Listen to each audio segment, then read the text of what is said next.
So I would like to ask the presidentiables kung ano ang talagang concrete platform nila on DRR, disaster risk reduction, and climate change adaptation. Kasi as it is now, maganda naman yung batas natin. We have a nice law, yung RA 10121, no, the Disaster Risk Reduction Management Act. What they would do to really ensure that RA 10121 is put into practice.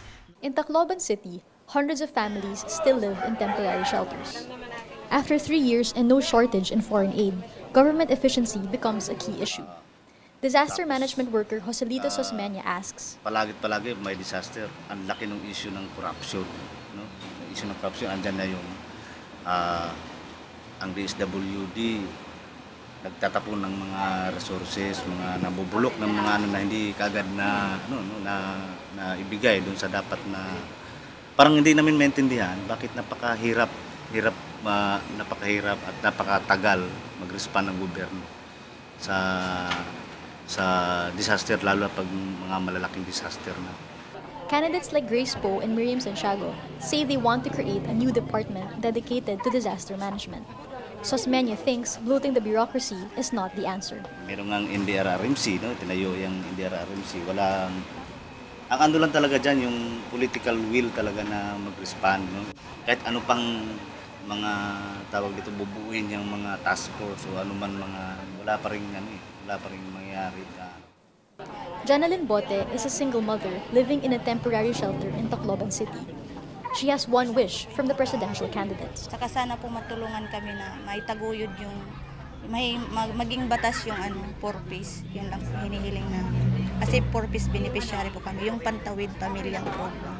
So talaga nakakatulong po yung 4Ps sa inyo? Sa ngayon po, kasi 2 buwan bago nakakatulong sa mga anak ko sa pang-araw-araw nila. All 5 presidential candidates say they will continue and improve the popular Pantawid Pamilyang Pilipino program, or 4Ps. But Jerusalem thinks the program should be reviewed.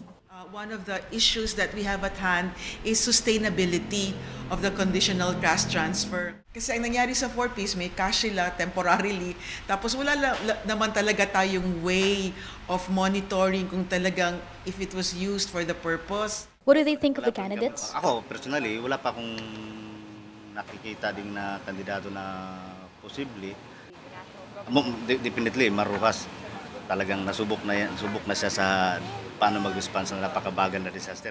Si Grace po, dahil hindi pa naman natin nasubok talaga yung kanyang kakayahan, although may maganda na naman siyang platform. Duterte, based dun sa mga tao na nagpunta rin, mga tao na sinasabi ng mga tao, ang bilis na nandito kagad siya pag after disaster. Si Binay, ganun din naman, nakapunta rin naman dito si Binay. Pero in terms of platform, di ko. Janalyn is also undecided about her vote, but she associates Rojas with President Benigno Aquino. She feels the president abandoned them. Ano pong tingin niyo kay Maro? Pareho lang sila. Ano pong tingin niyo kay Duterte? May kaibahan. Ano pong tingin niyo kay Miriam? Parang no comment. Kay Grace po? Parang meron din siyang na may tataguyod. May kaibahan lang din. Will the candidates rise to the challenge of the next storm? P. Renada, Rappler, Tacloban City.